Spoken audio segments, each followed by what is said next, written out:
Hi, this is Camille, the mommy genealogist. I had the pleasure of talking with Rachel Trotter today about interviewing living relatives. Hi, I'm Rachel Trotter. I am a writer and an interviewer and family history person. I work with Evalog.life with another woman. Her name is Rhonda Lauritsen, and we just decided about 4 years ago. I had been a newspaper reporter prior for about 15 to 20 years Oh, and wow. wanted to just change course. I had been interviewing people and writing their stories forever, and I wanted to do something that had a little bit more impact. And so Okay. she and I got together and thought, you know what, we could just start telling people's stories. And so this Evalog.life got started. My husband is a huge family history person, Okay. and he had kind of really wanted me to kind of jump on board and get involved. And so I went to Roots Tech as a newspaper reporter, and I Oh, was I was just hooked. But for me, family history, I love the family tree and all that part of it, but I love to bring family history to life by making family history with people who are living or talking about the stories of people who have died, that's and awesome. kind of giving them a face and a name behind, the dates. And that's part of it that I really love. And I feel really strongly that it's important for us to leave a legacy and to leave that history, so we're not having people have to search and find it for themselves if we leave it. And so that is something that I'm really an advocate for. And so I have clients that I interview, and then I write their life stories. Oh, cool. Even work with business people, and just a wide variety of people that just want to tell their story. And the best way to start is with an interview. So that's a little introduction of me. That's awesome. I love that you want to tell the story. That's the dash in between the birth and the death date that we're interested in and that we want to know about. So you Yes. do Yep. that. That's awesome. Awesome. Well, then let's start with a question of who do we interview and when do we interview them? Like, do we wait until they have a terminal illness or until they're really old and about to pass away? When do we interview someone and who should we be interviewing? So I would say that you can interview anyone. Okay. I've interviewed all ages of people because at any age, your story is different to tell. Of course, we want to grab those people that are in the twilight years of their life. If they haven't been interviewed, they, of course, are who we should be interviewing, or people with a terminal illness. I really find that people who have a terminal illness, that their memories become a lot more vibrant, and it's great to interview them. But I also have had a lot of joy in interviewing, like, my own kids. Oh, fun. Interviewing your children is really rewarding too, because their perspective is going to change over time. And so Uh-huh. it's fun to see where we are at different points of our life. And so I think you can interview anyone. And I often think that we feel a nudge. We feel a nudge to interview, to do our own story, or there might be someone in our life that we feel that nudge that we should interview and get their story. Don't dismiss it. I love Because that. there's a reason why we should be doing that. And so I think that that is kind of a cool thing to think about too. Like, if you're feeling that nudge to do it, there's a reason and you should do it.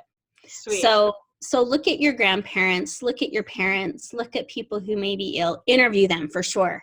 But Yes. don't, but you can think outside the box and interview Uh-huh. anyone else too. I love that. Yeah, like aunts and uncles, they have stories that you're interested in too. So Right. I love that. I love that idea. And another thing too, I thought of, so I just started working with a client where he's writing his wife's life story that just passed away in December. Okay. And so I am interviewing all of her children, all of her siblings, to talk about her memories. And That's so cool. because someone has passed away doesn't mean you can't still be interviewed about them. You know, Yeah, some you can capture their story and their memories even if you didn't do it while they were alive. that's really cool. I love that idea. Yeah. Once they're gone, you can still revive their life story. Right. I Right. love that. Thank you. Okay, so what's the best way to prepare or to start interviewing someone? So there's a lot of things that you need to do to be prepared. So you want to decide what kind of a recording device you're going to use. Okay. There's a lot of apps on your phone that you can find and use. What I like to use best, and I just grabbed this, is like a digital recorder. Okay. And this is an Olympus, and it's really handy because it has a USB in it so that you can connect it right to your computer, and it's small. People forget it's there. And then I often use a backup with an app on my phone Oh, okay. that you can use as well, because it's so make sure you have your know what you're going to use to do the interview. And that doesn't mean, like, sometimes you have like an opportunity, like just happenstance, and so you can just use your phone, or you can use your Memories app and your Family Search Memories app and record with that too. Okay. But the digital recorder, I think, is the best, has the best sound quality, all of that stuff. So get prepared with your tools. I also have, I use a laptop to take notes. So make sure you have that. All those batteries are charged once you decide. Batteries are very important. Yes. Batteries and backup. Those two things are very important. And then the questions are obviously the most important part of the interview. Okay. And so you need to have your questions prepared ahead of time that you want to ask. And those questions are going to vary depending on who you're interviewing and what kind of story you're trying to capture. But I would also suggest giving that person that you're going to interview the questions ahead of time. Okay. Because if they know, they can start thinking of them. Because there's nothing worse than asking a question and people just going blank, and saying, I don't know. Yeah. And we all do it. Like, there's nothing wrong with that. But if you give them the questions ahead of time, then you're ready to go. And then it's also important to make sure you're setting aside time so that you're not feeling rushed. Oh, okay. That's another really good, important key to preparation, so that, you have a little time at the beginning, beforehand, a little time after, so that if things go over, whatever, then you're prepared for that too. And then just little things like make sure you take tissues, because a lot of times everybody cries, when you interview people. Make sure you use the restroom, and like, make sure pets are out of the way. Okay. And crying babies and, those kinds of things. And, and it can't be, not every condition is always going to be perfect. Mm-hmm. And you want to capture their life. And so if that's a part of who they are, it's okay to capture that too. But just kind of think of those things. And as an interviewer, think of what's going to be distracting for you and try to remove those distractions ahead of time, like turn off your phone, things like that. Okay, perfect. Let's see, next.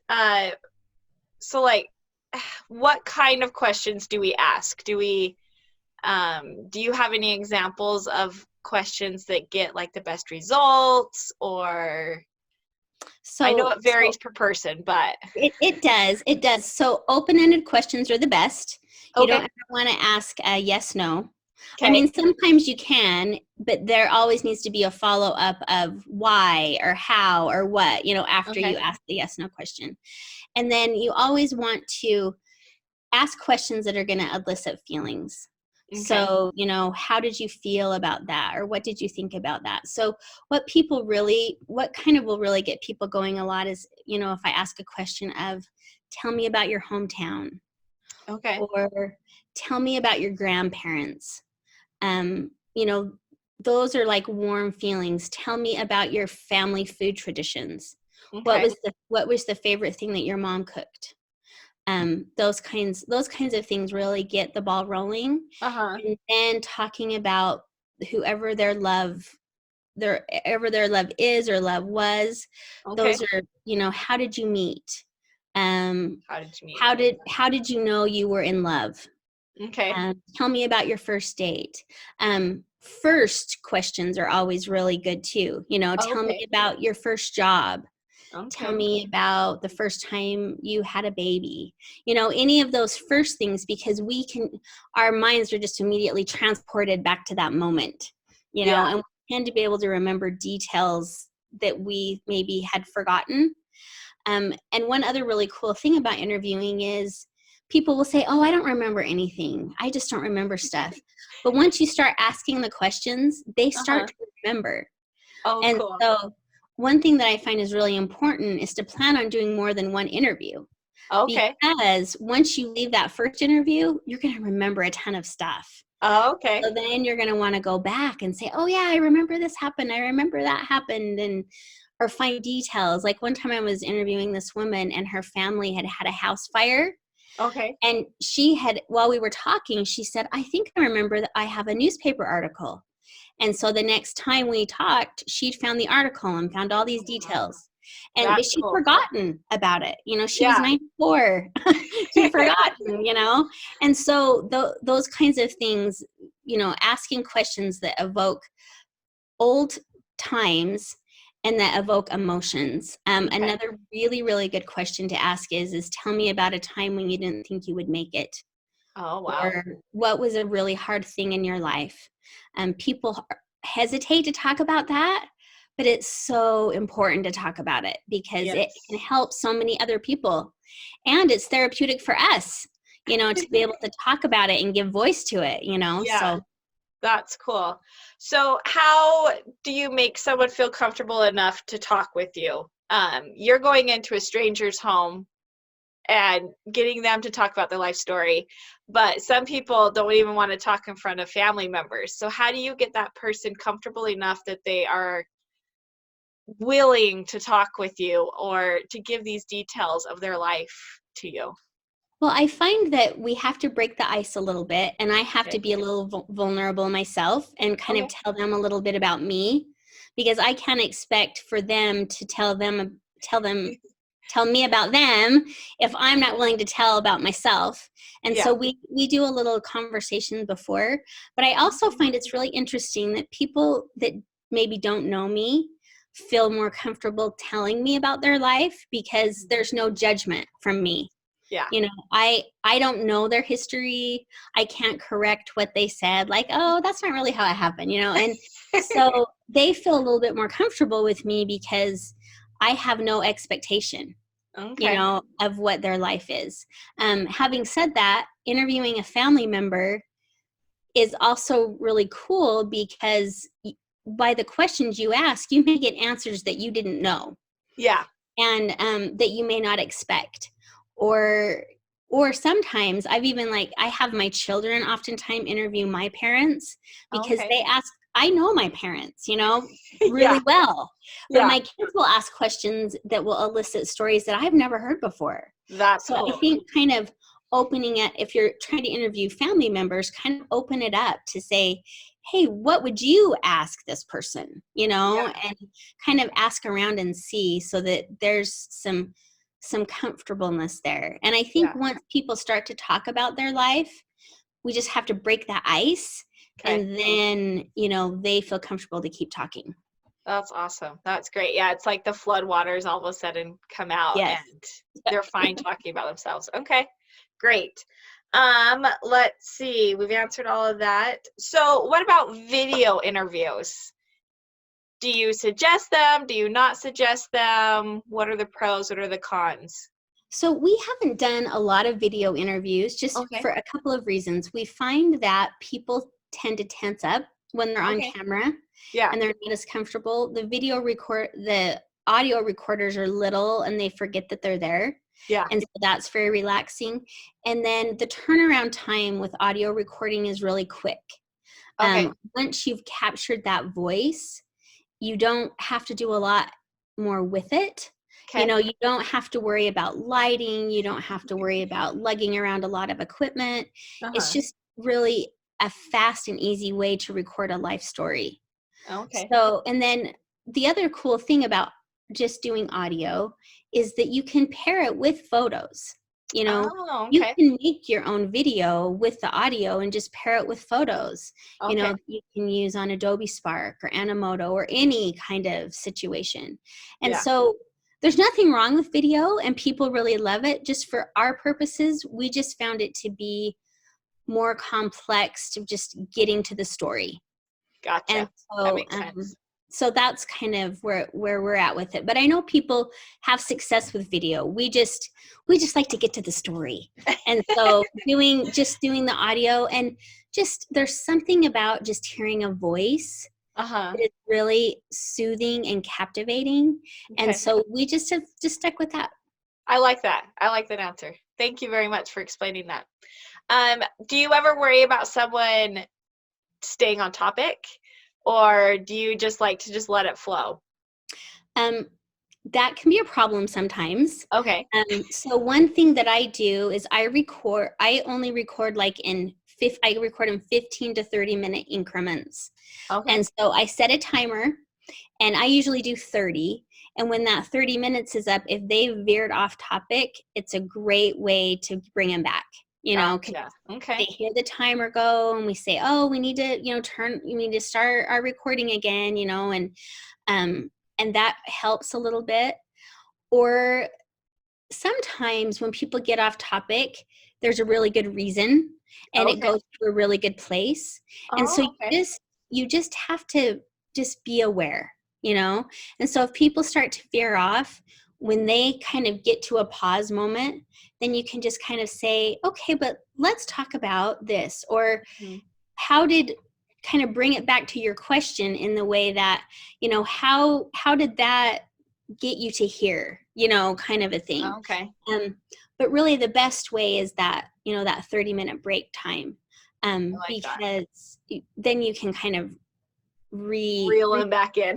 yeah, exactly. So Okay. yeah, but don't let it like ruin your interview. If Okay. people get off topic, I find that the person that it seems to bother the most is the person doing the interviewing. And if Okay. you don't let it bother you, it will kind of flow more naturally. And Okay. you just kind of sometimes have to let it go Okay. if you can. So I know that's like a lot of different answers for one question. No, But that makes sense. It helps out. So we're good. Thank you. Yeah. I like that you mentioned that sometimes there's a reason why they're getting off topic. And that mhm. is something that's very important to remember. So thank you for saying that. Okay, so after the interview, what do we do? Like, do you edit the audio? Do you cut yourself out asking questions and just do a story form? What do you do? So there's a lot of different things you can do. What we do is we do not edit it. Okay. We keep our voice in it, because sometimes the interviewer, that voice helps the listener know the direction the interview is going. Okay. So if you edit that out, it can become kind of confusing. Okay. You can edit audio, obviously. There's a program called Audacity. It's a web-based program, but it's really time consuming. Yeah. And so there have been times when I'm recording and someone says something and then they say, oh, I don't want that in there. And so we'll go back and edit that out. But other than that, we don't do a lot of editing, because just the raw interview is really priceless in a lot Yeah. of ways. And so trying to edit it can just kind of bog it down a little bit. So Okay. what I do is I save it as soon as I'm done with the interview. Most of the time, I save it to Dropbox or any kind of iCloud storage. I have one client that prefers Google, so I save it on the Google Drive. And then I put it on a thumb drive. And so then that way we have it double saved in two places. Backups. Yeah. And then I give them the thumb drive, send them usually a Dropbox. And then I also take really, really copious notes while I'm interviewing. Okay. I think it's just like the newspaper reporter in me. And so I give them a copy of those notes too. Oh, cool. Because oftentimes when people are talking and you're interviewing them, they'll say really cool stuff. And if you've taken notes, then it's easier to find it in the recording, and it's easy, it's just kind of cool to have those notes there too. Yeah. So, and so I do, so those are kind of the notes, and I, kind of spell check those, because I'm typing so fast. There's tons of them. Right. Yeah. But, and so then I give them all of that information. Cool. And, yeah, and doing it and trying to make sure you get it saved quickly is really important, because you've taken all that time and you don't want to lose anything, that you may have had there. So. Cool. Does taking notes during the interview ever get distracting, or does that help the interview flow? I think it's a personal thing. For Okay. me, it keeps me more focused on Okay. listening. And during this pandemic time, I've been doing a lot of interviews over the phone, Uh-huh. obviously. And so taking the notes is really great because it keeps me right on track of where I need to be. Yeah. Um, when I'm doing a face-to-face interview, you know, I'm able to just take the notes and still, have eye Yeah. contact, still listen Okay. and everything. And so for me, it's not a distraction. I know for some people it is. Okay. So they like to just transcribe it after the interview. So it just is really a personal thing, whatever works best for you. Okay. And speaking of transcribing, do you transcribe? Do you suggest we transcribe? That is another personal thing. Okay. You can transcribe.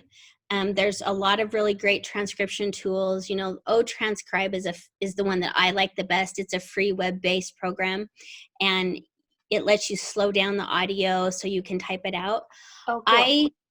I love the written word, and so for me, transcribing is important. Uh-huh. But I don't often transcribe my interviews because I type pretty quickly, and so I'm able to get most everything while I'm doing the interview. But Yeah. I think transcription is important too, Okay. because you have people who are visual learners and you have people who are audio, and so that way whoever you're passing that along to, you have a little bit of both. So I like that. I like that. When do you, okay, so you don't really transcribe, but would you ever write it in like story form, or do you think leaving it in the interview form is good written wise? I write most all of my interviews into story form for Oh, people. cool.